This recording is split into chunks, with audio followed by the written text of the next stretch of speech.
성도 여러분, 평안하시지요? 날씨가 참 많이 추워졌어요. 날씨가 추워지면 우리 주부들이 할 일이 참 많은 것 같아요. 옷장 정리도 해야 하고 김장을 하는 가정도 아직도 많이 있더라고요. 요즘은 예전처럼 그렇게 많이 김장을 하고 있지는 않지만 추워서 입김이 나고 호호 손을 불면서 뜨거운 물에 손 담그면서 했던 김장이 되돌아보니까 참 그립기도 하더라고요. 몸이 춥다고 마음까지 꽁꽁 싸매시지는 않으셨으면 좋겠습니다. 마음만을 따뜻하게 하시면서 우리 주위 사람들에게 따뜻함을 함께 나눌 수 있는 우리 온 믿음의 성도님들이 되시기를 소망합니다. 오늘 우리가 함께 나눌 말씀은 마태복음 20장 29절에서 34절까지의 말씀이고, 저는 오늘 말씀의 제목을 예수님의 눈을 닮아야 합니다 라고 정해 보았습니다. 오늘 본문은 예수님께서 여리고에서 떠나실 때에 소경들이 나타나서 자신들을 불쌍히 여겨달라고 소리치는 모습을 말씀을 통해서 볼 수 있습니다. 29절 30절 말씀을 보면 그들이 여리고에서 떠나갈 때에 큰 무리가 예수를 따르더라.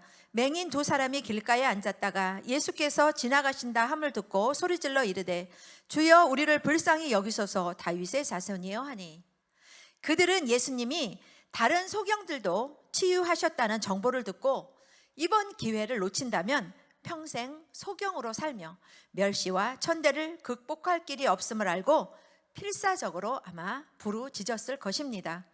그런데 31절 말씀을 보면 무리들이 소경을 꾸짖는 것을 볼 수 있습니다. 무리가 꾸짖어 잠잠하라 하되 더욱 소리질러 이르되 주여 우리를 불쌍히 여기소서 다윗의 자손이여 하는지라.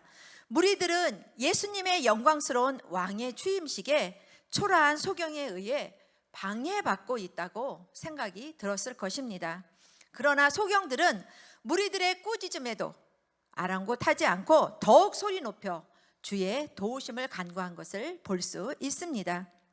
실로 그들은 이번이 아니면 더 이상의 기회가 주어지지 않을 것이라는 참으로 절박한 의식을 가지고 그들에게 어둠을 밝혀준 예수님께 힘을 다해 소리쳤던 것입니다. 이러한 비슷한 본문을 우리는 말씀에서 또한 찾아볼 수 있습니다. 야복강가에서 하나님과 더불어 밤이 맞도록 씨름하던 다윗이 내게 축복하지 아니하면 가게 하지 않겠나이다 하고 버텼던 야곱의 결사적인 강구가 창세기 32장 24절, 40, 32절 말씀을 연상시키고 있습니다. 또한 예수께서 항상 기도하고 낭망치 말아야 할 것을 가르치기 위해 과부의 집요한 요청에 불의한 재판관마저 그녀의 원한을 풀어주었다고 하는 비유의 말씀을 누가복음 18장 1절에서 8절 말씀을 통해 또한 볼 수 있습니다. 그런데 본문에서 소경들의 간구를 그토록 간절하게 만든 것은 오로지 눈을 떠보고 싶은 그 한 가지 그들에 대한 염원이었습니다. 진정 그 염원은 수십 년 동안 그들 가슴속에 깊이 묻어두었던 애타는 소망이었을 것입니다. 이처럼 육신의 눈이 먼 것도 참으로 답답한 일이지만 영적인 눈이 어두워져서 일평생을 죄악으로 헛된 것에 종노릇하며 마침내는 영원한 멸망에 처하게 되는 것은 훨씬 더 참담한 일이 될 것입니다. 그러므로 우리는 빛 되시는 예수님께서 우리 곁을 지나고 계실 때에 놓치지 말고 그분의 옷깃에 매달려야 합니다. 마침내 예수님께서는 부르짖는 그들 앞에 멈춰 서셨습니다. 그리고 자상한 관심을 보이신 후 그들에게 자비를 베푸실 것을 계획하셨습니다. 오늘 32절 34절 말씀을 보면 예수께서 머물러 서서 그들을 불러 이르시되 너희에게 무엇을 하여 주기를 원하느냐 이르되 주여 우리가 눈뜨기를 원하나이다. 예수께서 불쌍히 여기사 그들의 눈을 만지시니 곧 보게 되어 그들이 예수를 따르니라. 아멘. 예수님은 소경에게 관심을 보인 반면 무리들은 소경을 천대하였던 것을 우리는 볼 수 있습니다. 여기에 소경을 바라보는 두 가지 눈이 있음을 우리는 알 수 있는데요. 하나는 자비의 눈이었고 하나는 멸시의 눈이었습니다.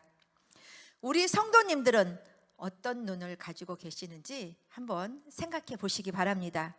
멸시의 눈입니까? 자비의 눈입니까? 그러나 가장 중요한 것은 성도는 예수님의 눈을 닮아야 합니다. 아무리 하찮은 사람이라도 그에게는 하나님의 형상이 있습니다. 아무리 보잘것없는 사람이라도 그에게는 신성이 있습니다. 그렇다면 성도는 어떤 눈으로 사람을 대해야 할지를 분명한 답을 아셔야 합니다.